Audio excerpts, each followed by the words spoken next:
নমস্কাৰ আপোনালোক সকলোকে মোৰ চেনেলৰ অন্য এটা ভিডিঅ'লৈ স্বাগতম জনাইছোঁ। পোনপ্ৰথমে আপোনালোক সকলোকে অসমীয়া নৱবৰ্ষৰ লগতে ৰঙালী বিহুৰ শুভেচ্ছা জ্ঞাপন কৰিলোঁ। আজি গৰু বিহু অৰ্থাৎ চ'তৰ সংক্ৰান্তিৰ দিনা অসমীয়া জনজীৱনৰ কৃষিকৰ্মৰ প্ৰধান সম্বল গৰুৰ নামত উৎসৰ্গা কৰি গৰু বিহু হিচাপে পালন কৰা হয়। সেইদিনা গৰুক গোলক্ষ্মী হিচাপে জ্ঞান কৰি পূজা অৰ্চনা কৰা হয় আৰু ৰাতিপুৱাই গৰু ম'হক মাহ হালধিৰে নোৱাই কপালত ফুট দি দীঘলতি আৰু মাখিয়তী ঠাৰিৰে কোবাই ওচৰৰে নৈ বিল বা পুখুৰীলৈ খেদি নি লাও খা বেঙেনা খা বছৰে বছৰে বাঢ়ি যা মাৰে সৰু বাপেৰে সৰু তই হবি বৰ গৰু বুলি খেদি নিয়া হয়। আৰু সেয়েহে ৰাতিপুৱাই মই আমাৰ গৰুকেইগৰাকীৰ কাৰণেও লাও বেঙেনা লগতে মাহ হালধি অলপ খুন্দি ল'লোঁ। পাপাই এফালে চাটো মোক বনাই দিলে আৰু প্ৰথমবাৰৰ বাবে মই চাট বনাবলৈ শিকিছোঁ। চাট বনাওঁতে কিন্তু মোৰ অলপমান ভুল হৈছিলে, পিছত পাপাই সেইটো মিলাই বাৰু দিলে দেই। আৰু এতিয়া মই আমাৰ গৰুগৰাকীক নোৱাইছোঁ মাহ হালধিৰে যাতে বছৰটো তাই ৰোগৰ পৰা যাতে আঁতৰি থাকে। আৰু এয়া হৈছে আমাৰ গুডুৰ আকৌ এবাৰ ছেকেণ্ড বহাগ বিহু দেই। আমাৰ ঘৰৰ ওচৰত যিহেতু নৈ বিল নাই আৰু পথাৰতো যিহেতু পানী হোৱা নাই, সেয়েহে আমি আমাৰ গৰুকেইজনীক এনেকৈ গা ধোৱাৰ নিয়মটো কৰি দিলোঁ। বাল্টিঙে আৰু পানী তুলিছোঁ, উপায়তো নাই যিহেতু বৰষুণো দিয়া নাই। আৰু তাৰপিছত আমি লাও খা বেঙেনা খা বছৰে বছৰে বাঢ়ি যা বুলি কৈ মাখিয়তী পাতেৰে কোবাই তেওঁলোকক মুকলি পথাৰত চৰিবলৈ বুলি মেলি দিলোঁ। আমাৰ ফুটিহঁতক আৰু গুটিহঁতক খেদি আমিও অকণমান ধেমালি কৰিলোঁ ঘৰৰ সকলোৱে মিলি। আচলতে এইবোৰ এটা ফূৰ্তি, সেইটো কাৰণে ময়ো ধৰি ৰাখিলোঁ। কোনে কাক কি মাৰিছোঁ নাজানো আৰু অকণমান ফূৰ্তি কৰিলোঁ।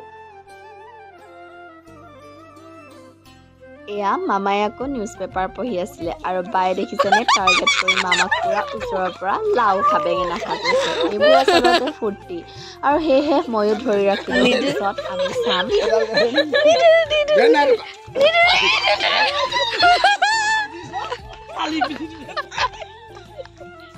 আৰু গৰু গা ধুৱাই হোৱাৰ পাছত ময়ো মুখত মাহ হালধি সানি ল'লোঁ। হালধি এনেও আমাৰ ছালৰ কাৰণে ভাল আৰু বিভিন্ন ধৰণৰ ৰোগ নিৰ্মূল কৰে। আৰু এয়া এতিয়া আমি এশবিধ শাক বুটলিবলৈ বুলি গৈছিলোঁ আৰু তাৰপিছত মাহঁতেতো বুটলি হ'লেই আৰু এতিয়া পাপা আৰু জেঠুৱে পাৰি আছে আমলৰি। আৰু আমাৰ এইপিনে মানে আমাৰ অঞ্চলত বহাগ বিহুত এটা পৰম্পৰা আছে যে আমলৰি টোপ খাব লাগে আৰু এই আমলৰি টোপে বসন্ত ৰোগ নিৰ্মূল কৰে বুলি এটা লোকবিশ্বাস আছে।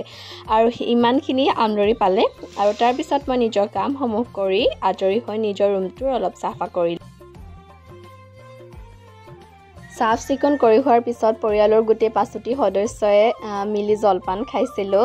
আচলতে এনেকুৱা বিহুৰ দিনটোতে আমি গোটেই 5টি সদস্য লগ হওঁ, কিন্তু দুখৰ কথা যে মোৰ ভিডিঅ' ক্লিপটো কেনেবাকৈ ডিলিট হৈ গ'ল। আচলতে বিহু বুলি মানে যিমান ফূৰ্তিত থাকিব লাগে মোৰ মনটো কালি ইমান এটা ফূৰ্তিতে নগ'ল। কিবা কথা এটাত মনটো বহুত বেছি বেয়া লাগি থাকিলে, সেইটো কাৰণে মই দিনটো শুইয়ে থাকিলোঁ। আৰু ভিডিঅ'টো যিহেতু ডিলিট হৈ গ'ল, এটা মেমৰি ৰাখিম বুলি ভাবিছিলোঁ। আৰু এয়া শুই উঠি মেলি মই এডাল নতুন বেল্ট মাৰি দিলোঁ আৰু দিনটো যিহেতু শুইয়ে থাকিলোঁ। মামাহঁত অহাৰ পাছতহে মনটো ভাল লাগিলে। আৰু মামাহঁত যোৱাৰ পাছত মায়ে চাৰিওপিনে নহৰু পানী ছটিয়াইছে, এটা নিয়ম আৰু পাপাই সেয়া তৰা পঘা বান্ধিছে আৰু মনটো অলপ ভাল লগাৰ পাছত বায়ে মোক উলিয়াই আনিলে আইতাৰ ঘৰলৈ বুলি। আইতাৰ ঘৰতো সোমালোঁ, তাৰপিছত আমি মামা ঘৰলৈ গ'লোঁ। আৰু এয়া দেখিছেনে মামা ঘৰত আকৌ লুটুকন আহিছে ককাহঁতক নমো কৰিবৰ কাৰণে। আৰু এয়া মামা ঘৰত একদম পূৰা জুচ খালোঁ। জুচ খাই মেলি হোৱাৰ পাছত এয়া আমাৰ লুটুকনে ককাক দুজনৰ ওচৰত নমো কৰিছে আৰু লুটুকনৰ ককাক দুজন হৈছে মোৰ মামা। আৰু তাৰপিছত মামা ঘৰৰ পৰা অহাৰ পিছত আমাৰ আহিলে ফুটিহঁত গুডুহঁত, তাহাঁত লোকক দানা দিওঁতেই পাপাই নতুন পঘা ৰচি পিন্ধাই দিলে।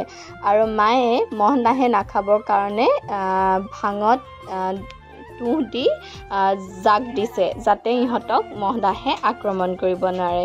আৰু তাৰপিছত মই জুলিবা ওলাই গ'লোঁ জেঠাইৰ ঘৰলৈ বুলি। এতিয়া জেঠাইৰ ঘৰ পালোঁহি। জেঠাইৰ ঘৰত পায়ে প্ৰথমতে ফটো মাৰি আছে ইহঁতসকলে, কাৰণ জেঠাইহঁতৰ ঘৰতো আলহী আছিলেহি, আমাৰ বা আছিলে, ভাইটি আছিলেহি। আৰু সেয়া আমি চবে লেকচাৰ দিলোঁ। জেঠাইহঁতৰ ঘৰত লেকচাৰ দিয়াৰ পিছত আমি গ'লোঁ মাহীহঁতৰ ঘৰলৈ, কাৰণ বিহুতে আমি গোটেইখিনি লগ হওঁ আৰু বিহু দিনটোতে ঘৰৰ পৰিয়ালৰ সকলো ঘৰলৈ গৈ নিজে গৈ সন্মুখত যদি শুভেচ্ছা দিওঁ সেইটো এটা বেলেগ আমেজ আছে।